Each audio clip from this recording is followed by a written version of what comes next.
कई बार लोग सफ़र कर नहीं रहे होते हैं but they tend to over diagnose their problem, right?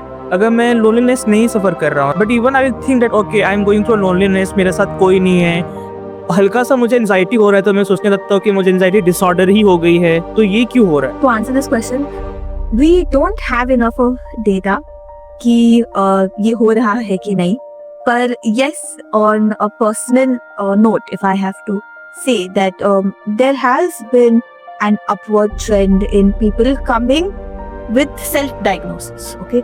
So even if you look at physical health, you know, doctors have been noticing that जब कोई बीमार पड़ता है वो अपने जनरल प्रैक्टिशनर के पास, फैमिली डॉक्टर जो हम बोलते हैं उनके पास जाते हैं और वो खुद ही डायग्नोस करके डॉक्टर के पास जाते हैं कि डॉक्टर आप मुझे दवाई दो, मुझे ये हुआ है। तो डॉक्टर बोलता है अरे मुझे तो चांस दो आपको डायग्नोस करने के लिए।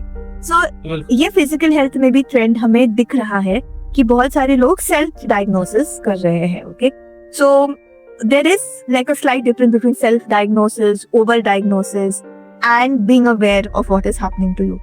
मेंटल हेल्थ में अभी हम देख रहे हैं कि there is a misuse of certain terms जो मेंटल हेल्थ में कुछ मायने रखते हैं, पर जब लोग बोली भाषा में बोल रहे हैं, they are using these words like मुझे डिप्रेशन हो गया है, which is not the same as having the mental health disorder depression, which there is a criteria, if you have to fit in that criteria, फिर आपको diagnose किया जाता है।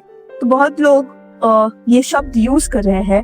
तो one reason है कि they are now they know these words, so एक exposure, एक awareness आ गया है